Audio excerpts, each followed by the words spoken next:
Hi, my name is Andrea Kupfer-Schneider, Professor of Law and Director of the Institute for Women's Leadership at Marquette University. In honor of the 100th anniversary of the 19th Amendment, and in recognition of how important women are in this current election, we are delighted to bring you our virtual conference on women's suffrage and innovation. How is innovation linked with voting? To understand both the history of the women's suffrage movement and the current evolution of voting rights is to examine innovation in political activism, intellectual empowerment, and inventive women. We hope you will enjoy all 8 segments on this important subject. Thank you for joining us. Hi, I'm Amber Wachowski, Associate Professor of Political Science at Marquette University. I am thrilled to introduce Dr. Christina Wolbrecht, Professor of Political Science, Director of the Rooney Center for the Study of American Democracy, and the C. Robert and Margaret Hanley Family Director of the Washington Program at the University of Notre Dame. Dr. Wolbrecht has graciously agreed to present 2 talks at our Institute for Women's Leadership, Women's Suffrage, and Innovation Conference. Professor Wolbrecht's research on women in politics is wide-ranging and path-breaking. She's the author of several books on women voters since suffrage. Her research, which uses new data and innovative methods, shows us how candidates back then and even today misunderstand women voters, overlooking the diversity of their opinions, backgrounds, and experiences. Her work has received several awards, including the Victoria Shook Award for the Best Book on Women in Politics from the American Political Science Association, the Leon Epstein Outstanding Book Award from the Political Organizations and Parties section of the APSA, and the Carrie Chapman Catt Prize for Women in Politics Research. Professor Wolbrecht is the author of numerous articles and book chapters, and she is a prolific public scholar. Her public scholarship has appeared in such outlets as Newsweek, The Washington Post, Fox.com, and many more. And most recently, she served as an advisor on PBS's American Experience documentary, The Vote. Her new book project with David Campbell, also at Notre Dame, called See Jane Run, looks at women as political role models, and particularly for adolescents. What does it mean for them to see women in visible public office and running for office? And speaking of role models, Dr. Wolbrecht is a role model for the growing ranks of women in political science. She's the founding executive board member of Women Also Know Stuff. It's an initiative to advance women experts in political science that connects women in the discipline to journalists and to others who are covering electoral politics and so much more. And I should note that in this pandemic age, RoomRater just gave Professor Wolbrecht a 9 out of 10 for her impressive collection of Barbie President and Vice President dolls that adorn her office. I encourage you to follow her on Twitter, and I promise that if you do, you won't regret getting your daily dose of suffrage history and contemporary political analysis. And every tweet of encouragement that she gives to junior women in political science will be sure to brighten your own day. Even if you're not a political scientist, it's like seeing how someone smiling can boost your own mood. I should also say here that Christina Wolbrecht has a wicked sense of humor. She's just a warm, engaging, generous scholar. It gives me great pleasure to welcome Professor Wolbrecht to our conference. Her second talk, Looking Forward, Women Voters in American Politics, is the 4th in our series. I'm Professor Christina Wolbrecht from the University of Notre Dame, and I want to talk today a little bit about how women have used the ballot since the ratification of the 19th Amendment in 1920. As you probably know, 2020 is the centennial of the ratification of the 19th Amendment that prohibits the denial of voting rights on the basis of sex. That, of course, raised a lot of new questions. So once the vote had been won, lots of people want to know, what are women voters going to do with the ballot? And these are headlines from the 20s through until 2016. This continual concern with who are women going to support, what kind of voters are they going to be, et cetera. And so my goal today is to just give you a general overview of large trends in the behavior of women voters over time. The things I'm going to present today all come from research I've done with Kevin Corder, who deserves just as much credit as I do for this research. The first book, Counting Women's Ballots, was on women voters in the 1920s and 1930s. And then we have a recent book that looks at trends across the full 100-year period, and that's what I'll be talking most about today. So the first thing to say is that when women first got, when we'd be more accurate, following the ratification of the 19th Amendment, women were, in fact, less likely to vote than men who had had the franchise for decades already. Our best estimates are that about 30%, 35% of women turned out to vote in 1920, the first election after the 19th Amendment, compared to almost 70% of men turning out to vote in that same election. It's important to say a couple of things. One is that, of course, some states had enfranchised women prior to 1920, and so in some places women did already have electoral experience. Many places they did not. It's also important to emphasize, and I'll be talking about this throughout the talk, that because the vast majority of African-American women lived in the American South during this period, under the Jim Crow system that put up all sorts of insurmountable barriers to voting for Black Americans, that many Black women did not have an opportunity to vote after the 19th Amendment was ratified through until the 1965 Civil Rights Act.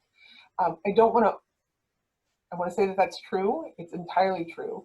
There were still some Black women in the South who managed to register and vote. And so I think it's important at this centennial to both absolutely recognize those strong barriers and the fact that most Black women did not, in a real sense, have voting rights prior to the 1960s, while also celebrating the amazing organization and community building and just bravery of a number of Black women who were able to vote before 1965. Now, one of the important things to say is, and this is going to be a theme of this entire presentation, not all women are the same. They're not all the same as individuals, and they're not all the same in terms of the context in which they exercise their voting rights. And so what this is showing is the percentage of men and women turning out to vote in various states in 1920. Now, everywhere, the bar for women in purple is lower than the bar for men in mustard yellow. And so everywhere we look, women are less likely to vote than men right after suffrage. The size of the gap and the actual rate at which women vote, however, varies considerably across states. So in Missouri and Kentucky, at more than 50%, almost 60% of women turned out to vote even in that very first election. And in those states, the gender gap, while certainly sizable in turnout, is not as enormous as we see in places like Massachusetts and Connecticut on the other end of this graph. In Virginia, part of the Jim Crow South,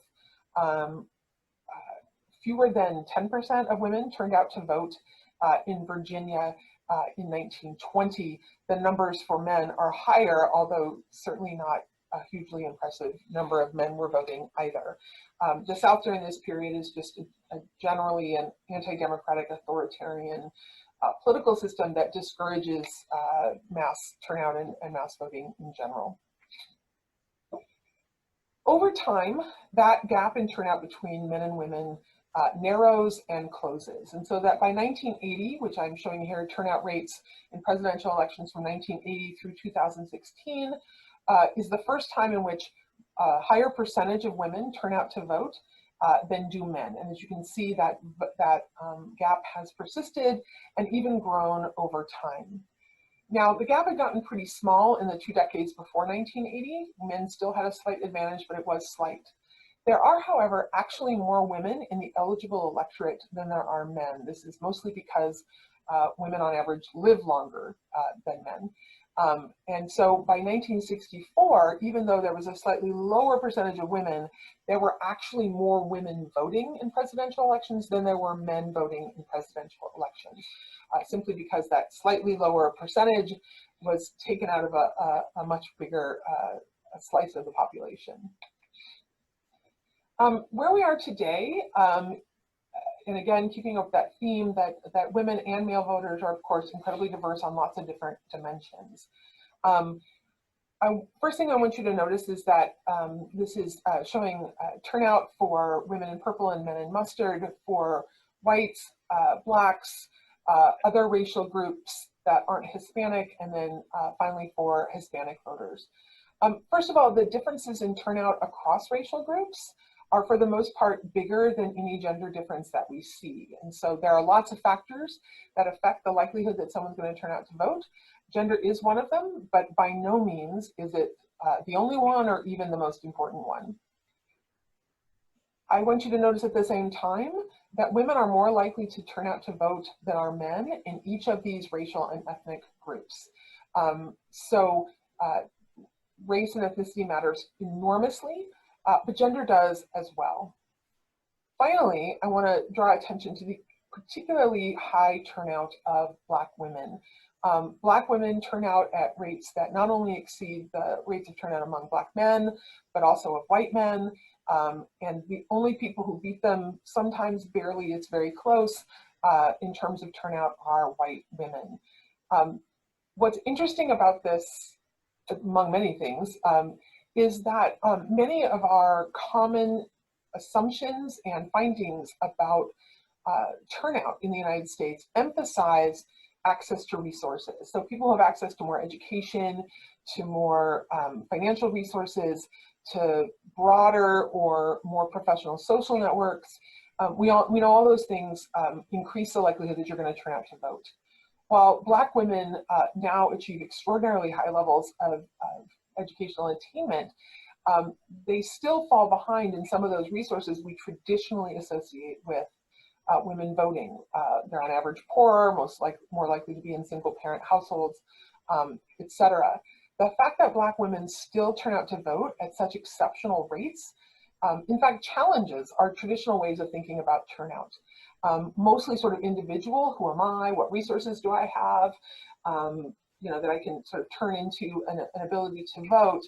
And what the really great scholarship about Black women in turnout suggests is that it's a commitment to community, not your individual resources, but that Black women report particularly high levels of a sense of duty to their communities, however defined. And it's that sort of commitment to the whole and to sort of raising up others that explains a lot of the difference, the height of turnout among African American women. The high turnout of African American women today is particularly important given we have an increasingly diverse electorate. And so this is showing from 1940 through 2016. The gray line is the percentage of the whole US population, this is census data, that would be categorized as a racial or ethnic minority. So you can, of course, think of African Americans, Latino voters, Asian, Middle Eastern, etc.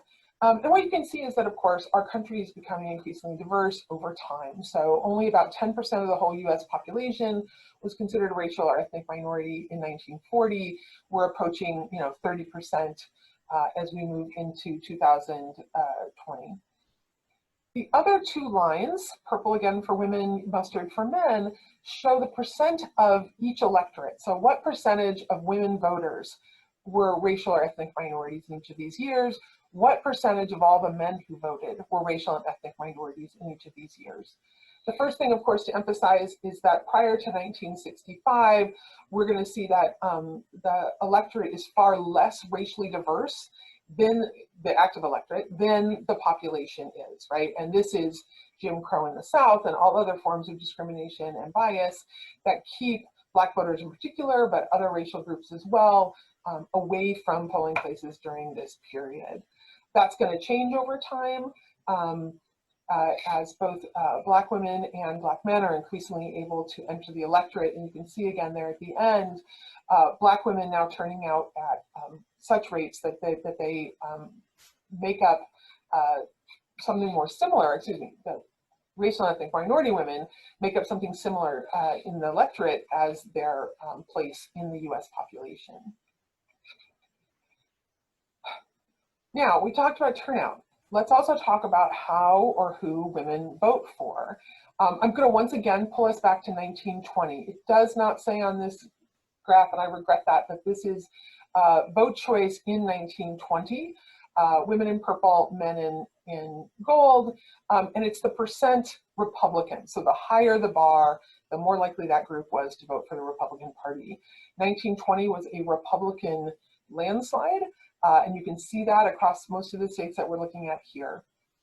In most of the states, until we get to Virginia and Kentucky at what is my left, which are of course a southern state and a border state, women are slightly more likely to vote Republican than are men in 1920.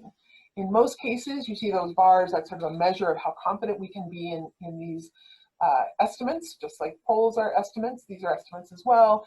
The best we can probably say is that men and women did not differ. They probably voted at the same rate for Republicans and Democrats. Although there are a few places, Minnesota, Illinois are examples where it is the case that women were more likely to vote Republican than were men.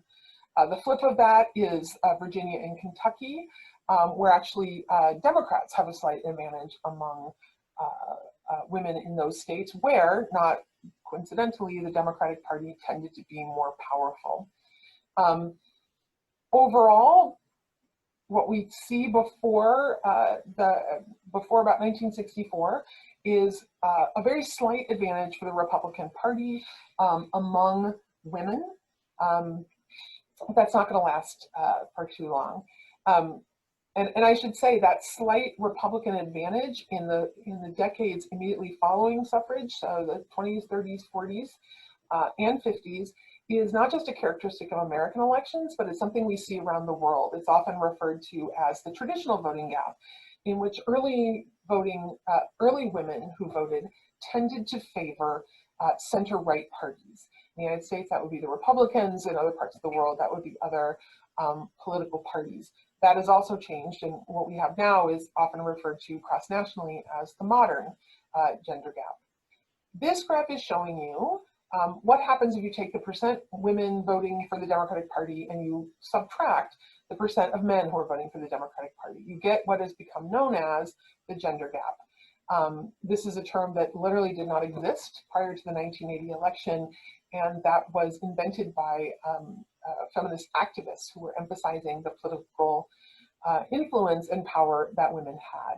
Again, so at 52, 56, and 60, you're going to see that that number is less than 0, and that means that women were actually less democratic than were men. That is to say, they were more likely to vote Republican. Switch to the other side, beginning in the 1960s, although most of those are not large enough gaps to be statistically significant until 1980. Since then, we had a very common and repeated pro-democratic gender gap. These are presidential elections, but we would see the same thing in most state and local elections as well. Now, going into 2016, there was a lot of attention given to the gender gap. We were having the first woman who had ever been nominated by a major party. On the other side, we have a political candidate who has said some pretty terrible things about women and has been credibly accused of doing some pretty terrible things to women. And so there was a lot of expectation that the gender gap would be particularly large in 2016. So I want you to prepare yourselves because I'm going to now show you the 2016 gender gap. You might have missed it, so I'm going to show it again. The gender gap was not particularly large in 2016 for reasons I want to talk about it in just a moment. What we see in expectations for a large gender gap in 2016 is a consistent across this last 100 years. And that is an expectation that women's gender is the most important factor that's going to explain their votes. That women vote because they care about abortion. Women vote for equal pay. Maybe women vote for education because they're mothers, or for healthcare because they're mothers. But really, it's that gender identity and those gender interests that's explaining the behavior of women. And again, this goes back to the beginning. Harding, when he was running as the Republican candidate in 1920, put in planks about child labor, about infant and maternity care, etc., to try to appeal to women voters. And candidates today are still talking about equal pay, as well as other issues that they would believe would be particularly attractive to women voters. The truth is that many of the same things, nearly all of the same things that explain the votes of men explain the votes of women. Those things include partisanship, they include the state of the economy, concerns over foreign affairs, how the country's doing, et cetera, et cetera. I'll talk a little bit in a few minutes about the sort of democratic advantage. But the point is, as unusual as 2016 was on many gender dimensions, it did not have, at least overall, a particularly substantive change in the gender gap. So why do we have a gender gap? The first thing I want to say is that most of our explanations about the gender gap focus on women. And I would use this to make a broader point, that when we try to understand women's behavior, we naturally have to compare it to people who are not women. Those are typically referred to as men. But what happens in that comparison exercise is that men often become considered normal. So there's what men do, that's what normal people do in politics, and whatever women do is some exception and weirdness that has to be explained in some way. And so most of our explanations for the gender gap focus on women. So as the Republican Party became pro-life and anti-ERA, and it took on this family values direction in the late 70s into the 1980s, that must have turned women away from the Republican Party, right? So that the gender gap is women leaving Republicans to vote for Democrats. That's frankly the sort of dominant explanation.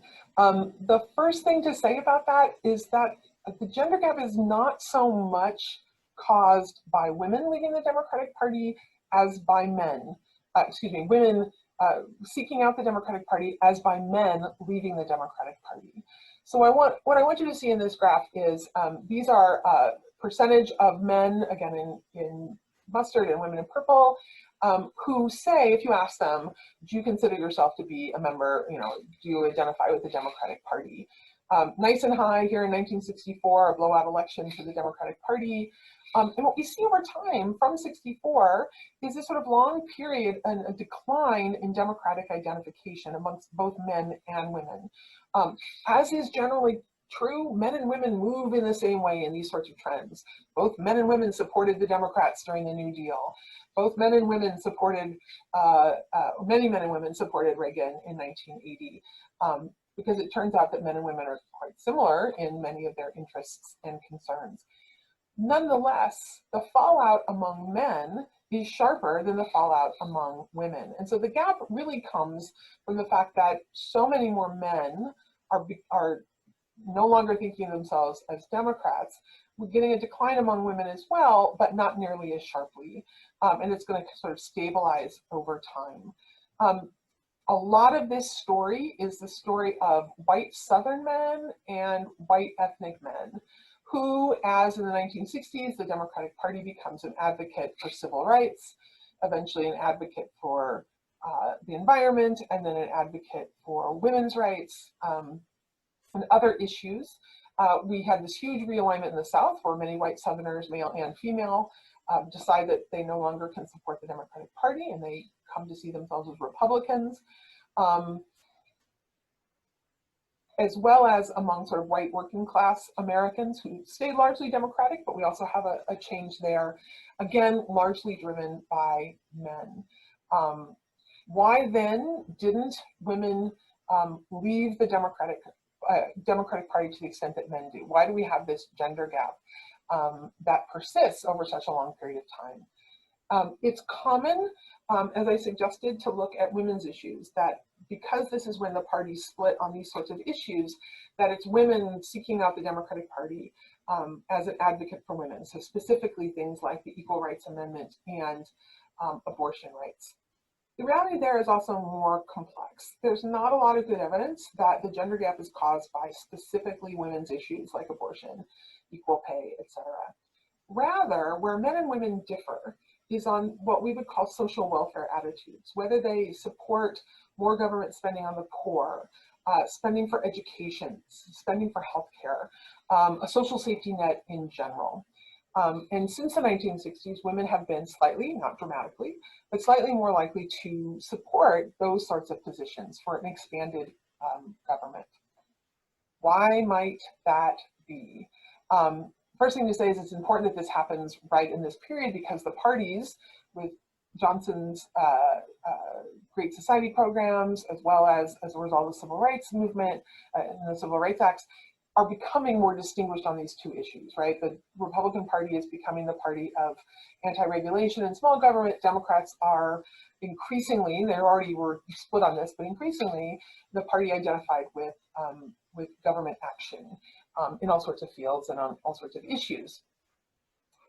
So one of the things that's happening during this period is that these are fundamentally sort of economic concerns. What should the government spend its money on? How should it support people in the country?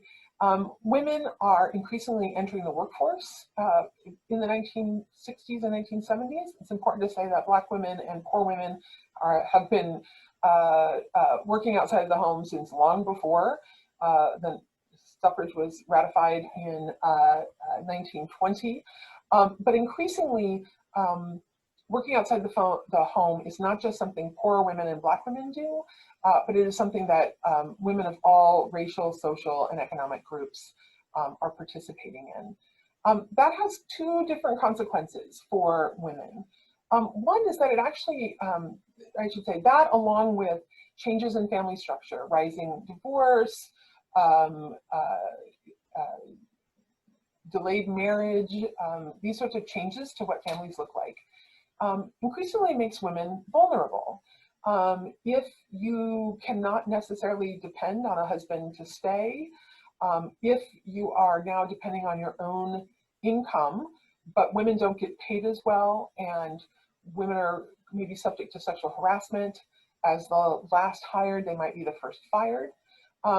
One outcome is, of course, women come to see a social safety net as something they can expect or understand how others might need, or that they themselves might need, right? So that's everything from sort of pure social welfare programs through to other sorts of policies. So women are more vulnerable. They're also more independent, right? And so one of the arguments is that women no longer see sort of dependence on men through marriage as the only way one gets through life. As they gain more educational attainment, as they gain more economic independence, that they also begin to see their interests independent from from their spouses, for example.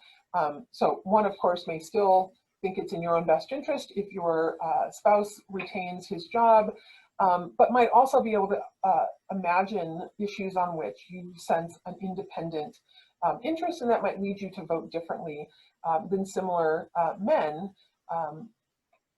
in your community. The last thing to say is that a huge part of the growth of women's work in the 60s and 70s in particular comes in the public sector.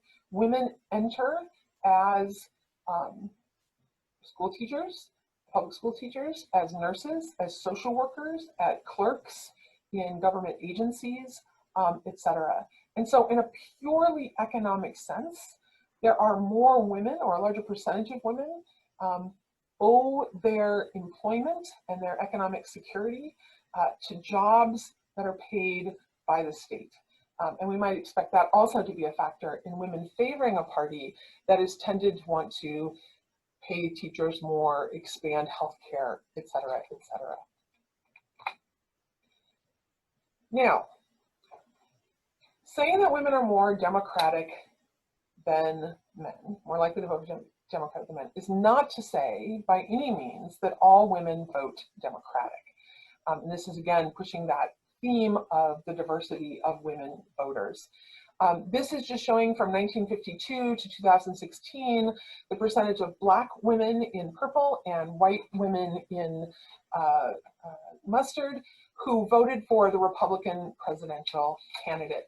And what you can see here, of course, is that Black voters since the 1960s and the party's realignment on civil rights issues have been incredibly loyal Democratic voters. So fewer than 10% of them in most elections vote for the Republican candidate. White voters, here women, but the pattern would look very similar for men as well, have been much more likely to vote for Republican candidates. And in fact, it's only in 2 elections since 1948 that a majority of women have cast ballots for the Democratic candidate for president. 1964, which was a huge blowout for Lyndon Johnson, and 1996, the re-election of Bill Clinton. If you have careful eyes, you're probably saying, but isn't that happening in 1992 as well? 1992 is the year that Ross Perot is an independent candidate, got something like 17–18% of the vote, and this graph just shows you major party vote. If we included Perot, no candidate got more than 50% of women's votes, white women's votes, in the year is 1992. We can also look at Latino women as well. The data doesn't go back as far. One of the reasons I think it's clear that politicians have increasingly been reaching out to Latino voters is not just their rising presence in the American electorate, but also that they've been seen as a group that may be more up for grabs and are moving around more from election to election in their support, moving more towards the Republican Party, moving back to Democrats. However, Latino women have consistently voted for Democrats. There's no elections here in which a majority of Latino women vote Republican, and that seems to be becoming more stable over time. We're not seeing those swings up closer to the Republicans in the last couple of elections. Let me make this point again, and it's similar to what we saw when we talked about turnout. This is the percent of white women in purple, white men in mustard, and then Black women and men and so on, who voted for Republican candidates from 2000 to 2016. So this is the most recent 5 elections. And what you're going to see is that a majority of white men and white women voted for Democrats during this period, and an extremely large majority of Black voters in particular voted for the Democratic candidate. That said, once again, want to note that there still is a partisan gender gap among all of these racial and ethnic groups. So among whites, among Blacks, amongst Latino voters, amongst other minority groups, men remain more likely to vote for the Republican Party than are women. This can actually, and is often sort of confusing to say, you can have a group like white women who a majority of whom vote for Republicans. It's just a smaller majority than the percent white men who are voting for Republicans. When we focus on that difference, when we say there's a pro-democratic gender gap, that sounds like all women, or maybe in this case, all white women, are Democrats. And by no stretch of the imagination is that actually the case. I want to then close up by talking just briefly about the 2016 election, trying to once again emphasize this point about the diversity of women as voters. So the first thing to say is that, again, huge racial gaps. So this is showing now in 2012, so this is Romney versus Obama, how whites, men and women voted, and how white men and women voted, and how Black men and women voted. Again, a gender gap in both groups, but a vast majority of whites of either gender vote Republican, and virtually all, very close to all of African-American voters voted Democratic in 2012. Again, as I mentioned, we were supposed to have this huge gender gap in 2016, and that for the most part does not show up. So if I now add this data for whites in 2016, you're going to notice that those 2 big, tall mustard bars don't look that different in 2012 and in 2016, and the same can be said for white women in 2012 and 2016. Not much of a difference. But we're going to see something similar among African Americans. If anything, the African American community shifts somewhat in the Republican direction in 2016. I would not interpret this as necessarily that there were a lot of Black voters enthusiastic for Donald Trump, but rather that President Obama attracted particularly strong support within the Black community, and that we see in 2016 is a return to something more like a normal expression of partisanship in the presidential election. However, men and women voters are diverse. There is no one woman voter, and I certainly hope that's the takeaway you take from this as well.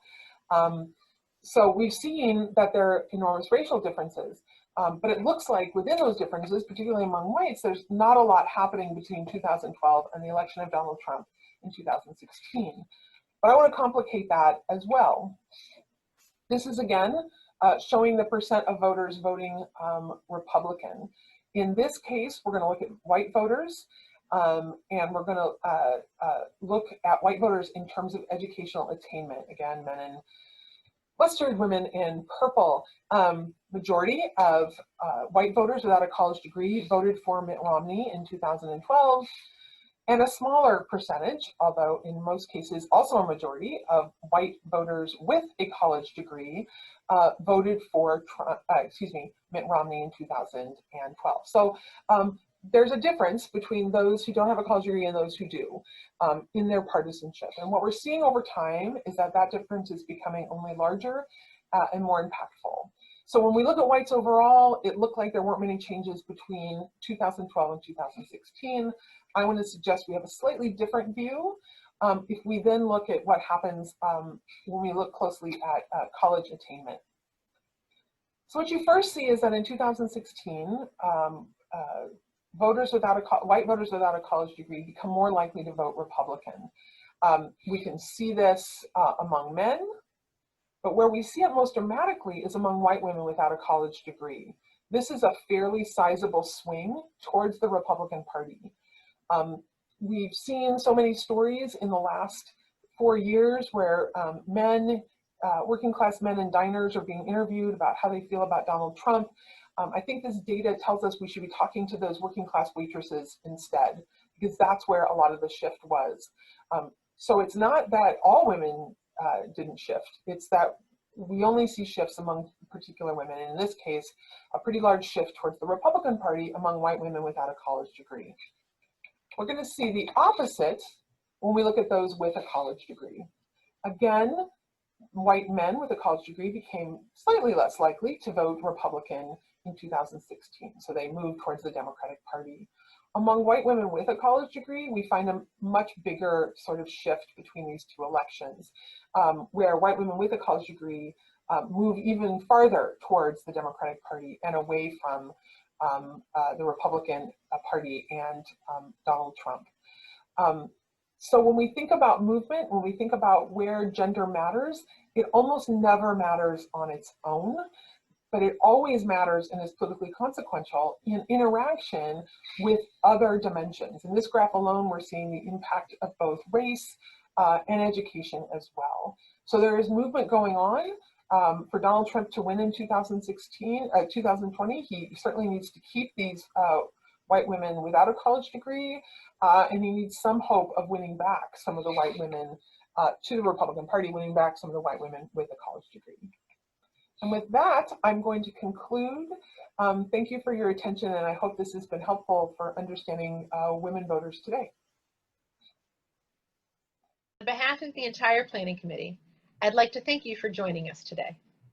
Please check out the other segments of our conference on our website. And please do let us know how you utilized the resources provided. Our feedback form and email address are also located on our website. We'd love to hear from you. And of course, remember to vote.